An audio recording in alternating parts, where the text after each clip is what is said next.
afternoon. Welcome to my workshop, or my wood shop. Used to be the garage.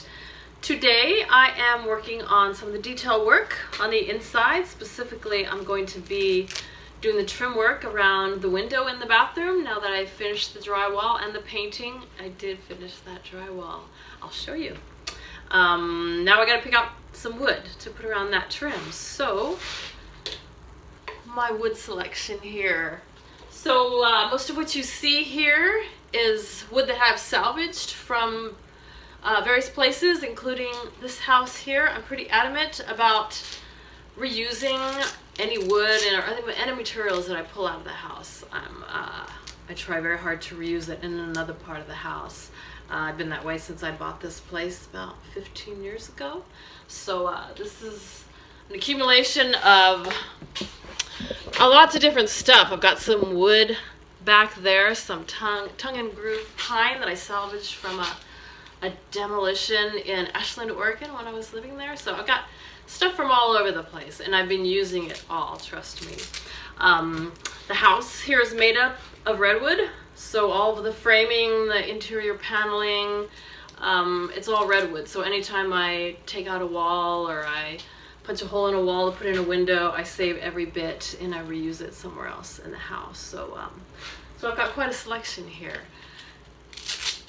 So I will turn an old piece of redwood into something nice like window trim or floorboarding or shelves or all kinds of stuff I've reused it for. So it turns out really nice. I know it's a lot of work, cutting and sanding, but it's well worth it. You will see. I will show you. So, for instance, this old scrap piece of redwood, it's got paint on one side. It's got nail holes. Most people would just toss that out, but not me. I measured this, and yes, I measured it. Yes, I did. And it will fit just perfectly for the windowsill. So I'll just cut it down to size, and I'll sand it, and I'll put a little varnish on it, and you will see how lovely it can be. So let's get started. Stay tuned. Okay, here we are in the bathroom. So this is the window that I'm going to put that nice redwood trim on. Right now it's just the rough opening where I put the new window, and yes, I did install most of these windows myself. This was a smaller window, so I cut it out and made a bigger window holder. Anyway, so as you can see, I did indeed finish the drywall, and you can't see any of my seams. There was a seam there, there were squirrel divots, there was a seam somewhere around here. So good I can't even find my seams. So yeah, and I chose to do a texture instead of smooth. Otherwise I would have drove myself crazy trying to make it glass smooth. I'm just not that good. So I went with the plaster look, and I am kind of proud of the way it turned out. It looks pretty good. It's my first drywall job, and I think it looks darn good. So that's it. White for now. I'll pick a color later once I get the tile in. But yeah, there's the window we're working on next. Onward! Table saw is invaluable for ripping pieces of wood. Ripping just means cutting them the long way. So I will cut this down to size, cut off this rough edge, and then cut off this grooved area there. So let's do that.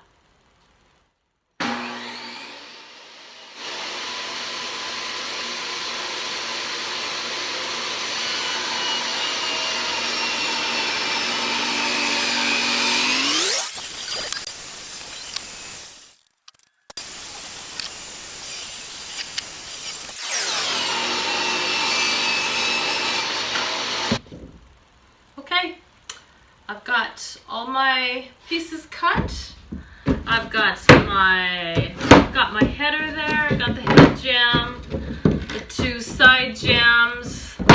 casing, the sill, and the apron. It takes 8 pieces to frame a window, typically. Maybe you can do without the apron, I suppose, but not when you're cooking. Don't forget your apron. So now they're all cut to size, and now I get to sand them. It's a bittersweet thing. I kind of like sanding, but I don't. It's a lot of dust, but it sure makes the wood look nice. So yeah, sanding is next. Get that all set up. Is the patient ready? No, never mind. Orbital sander on the wood.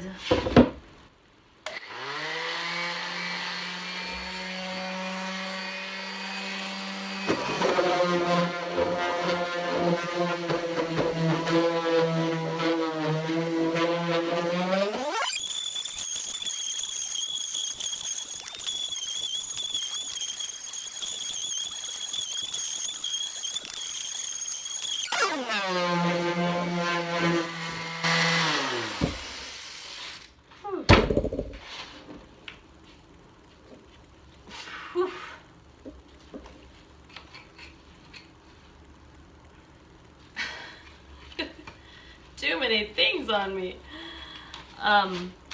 That's tough work. It's not fun. I don't have too many things on my face. It's kind of annoying. My little hat. Yeah, I just don't like doing that very much. Anyway, I don't feel the need to get all of the imperfections out. I see some of these stuff as adding character. Luckily, I don't feel the need to make everything look totally perfect. I prefer it have a little character. So some of these old nail holes and blemishes and stuff, I don't mind that. Like I said, it adds character to the wood. Okay, much more sanding to do. I am back in the bathroom, and it's time to put up that window trim. I've cut all my pieces to fit, and now I will knock them all down. No, I will nail them in with my handy dandy nail gun. So yeah, let's get started.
Good morning. I am here in the bathroom, and I have finished at least one wall. I finished the window trim around that window. I finished the drywall. I even did the detail work. I put in all the plate covers, and last night I put in the light fixture, and it works. Yay. Yeah, so here's the finished wood trim around the window. This is the redwood that I salvaged and cleaned up and made a nice, beautiful trim here. All the character in it. I love all these little character marks. And turned out really well. And the drywall turned out well, and I have that, I had this ugly faceplate here for the junction box for that fan. I hate those faceplates, so I had a little bit of fabric. So I covered the faceplate with that fabric And I think that turned out pretty good too. So yeah, there's the wall. And there's the redwood trim. And so that's how you turn a piece of scrap redwood into something beautiful. And next is the floor tile. Soon, very soon.